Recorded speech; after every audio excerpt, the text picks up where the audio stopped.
If you are dating a fearful avoidant, you might be experiencing a lot of mixed signals from them. One day they'll be very positive, the next one they'll be very negative. In this video, we will explore the different behaviors typical of fearful avoidant.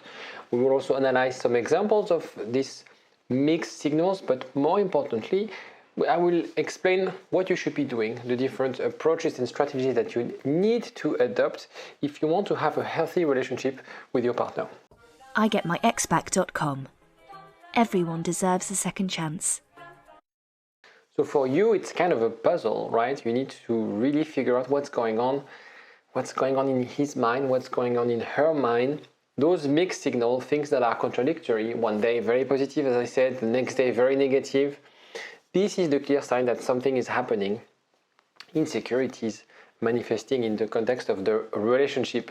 And very often it's because of a fearful avoidant attachment style.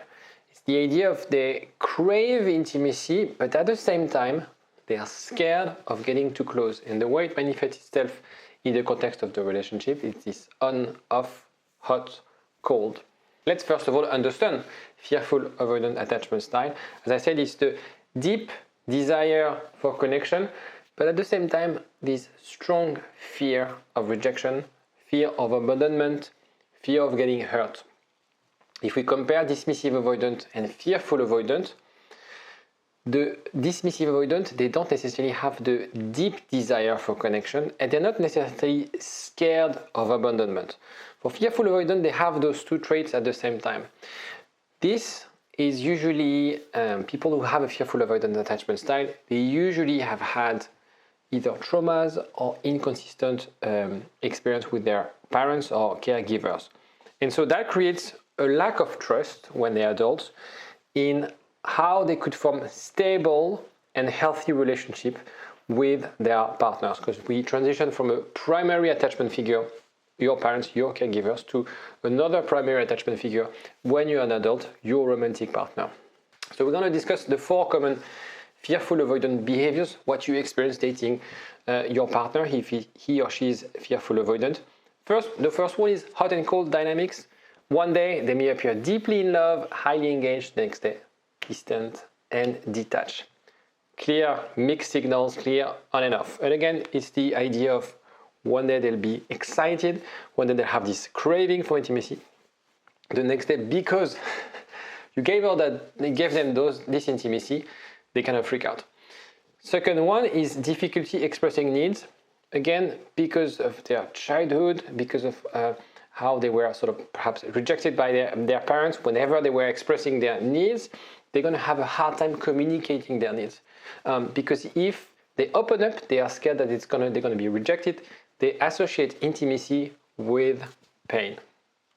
Third one is sabotaging relationships. This is very frequent, and this is probably maybe the case you're watching this video. When things are too good, too intimate, for some reason, they will create a problem. It's going to be very hard for them to believe that a relationship can be easy. It's going to be very hard for them to believe that someone can love them, that they can trust them. And so what they will do unconsciously is create the conditions to break things apart, right? And that's why they will distance themselves to reassure themselves like, okay, actually, it's not that good. And they're going to create the condition for the relationship to deteriorate. Fourth one is overwhelming emotions. This is, for example, this one is definitely not something you will encounter with someone dismissive avoidant. It's those intense emotions that will lead to withdrawal, and they do that to protect themselves. Okay? And it is extremely confusing for you because, again, you have a great time with them and then they withdraw, they shut down. So you change from completely engaged to absence and this kind of drastic change of behavior. So these are the 4 main behaviors that are characteristic of fearful avoidant. Let me know in the comment section actually if there are other things that you see in your partner that makes you feel he's fearful avoidant. It will be interesting for you to also learn from others, from other experiences, and if you, for example, are fearful avoidant, whether you relate to those behaviors. So now let's look at mixed signals, and I took 3 main examples, and after, as I said, we will discuss what you should be doing if you're dating someone fearful avoidant, or if you are fearful avoidant, because the same tips applies to you. First example is after a deeply personal date, where you feel great, everything was amazing, chemistry, they pull away. They leave, they make up excuses, they feel like they are busy they come up with excuses not to maintain this emotional closeness. Example number 2, they want a serious long-term relationship, and this one is very confusing, obviously. But whenever it's about to make commitments, they will change their mind. They will keep things uncertain.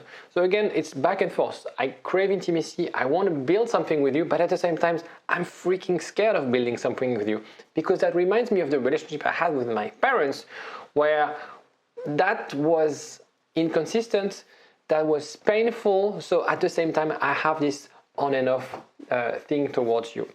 Example number 3, they share vulnerability, they seek comfort one day, but the next day they become self-reliant. So it's kind of, sometimes people feel like, oh, my partner is bipolar.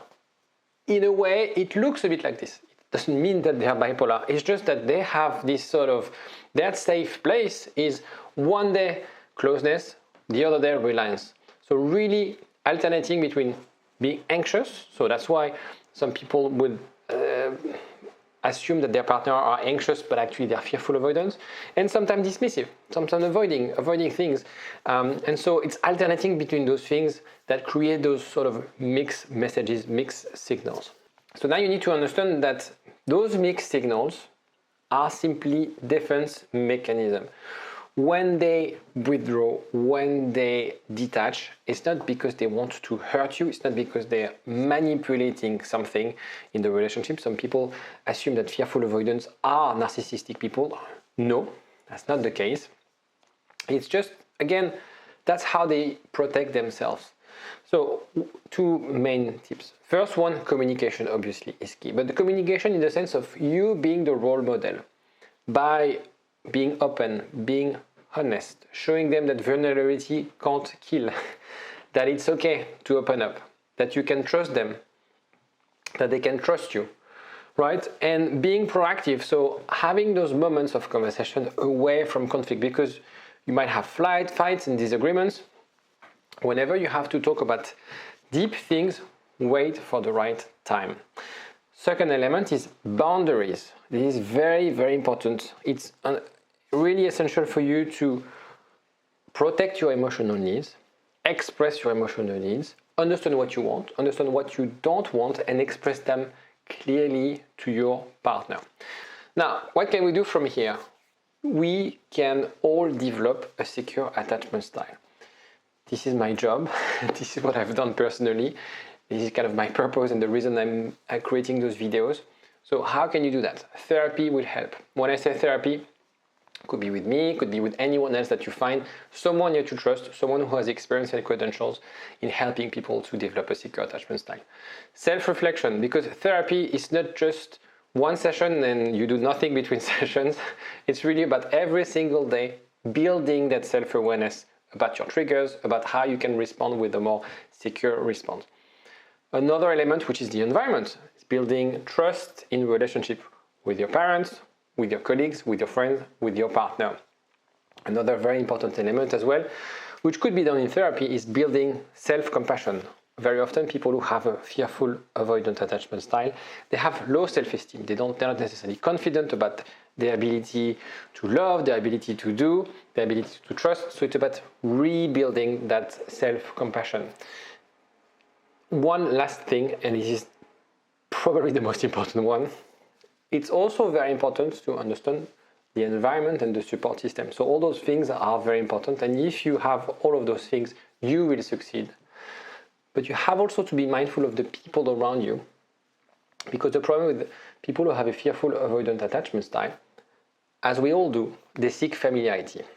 So they shouldn't hang out or have relationships with people who are dysfunctional, who are abusive, but sometimes they end up because it feels familiar. So maybe this video can be a wake-up call, figuring out among your friends, your partner, who are the positive people in your life? Who are the people who lift you up, right? If you can't answer this question, these people should be kind of outside of your life. So it's very important to move away from toxic people. Take with you on board positive people, people who are helping you on that journey. And it's not about the quantity, it's really about the quality. It is very important, especially if you at the moment have a toxic relationship with your partner. I can guarantee that if you remove that person from your life, your journey at becoming more secure will be so much easier. It's just about letting go and being mindful of, what this person is providing in my life, kind of the pros and cons of that relationship. If you are not sure, let me know, give me a call, and I will help you sort of figuring this out. So patience is very important. Being empathetic and understanding is extremely important. But what you need to assess is the progress. As we discussed, your partner didn't mean to hurt you. When he behaved with this kind of mixed behavior, it's not because he wants to hurt you. However, he or she needs to recognize that this hurt you, that this have an impact on your relationship. And if they care, if they love you, they should recognize that they have a part of responsibility and that they need to do something about that, right? Your job at this point in time, if you're dating someone fearful avoidant, is to pave the way for a secure relationship, is to be the role model, right? To be even more secure than the most secure person, right? But they need to do the work, right? You're watching this video, you're dating someone fearful avoidant, great, you're learning, and maybe you need to adapt. But it's very important for you to assess whether they're also doing the work. And if you're watching this video and you're fearful avoidant, well done, because you're in the right team. You're in the team of people who accept that they're not perfect and nobody's perfect, but are actually seeking answers and want to be better. This is what matters. Let me know in the comment section your experience of dating someone fearful avoidant. It will be very interesting for people who are fearful avoidant to read your comments, and I'll see you next time. Bye bye.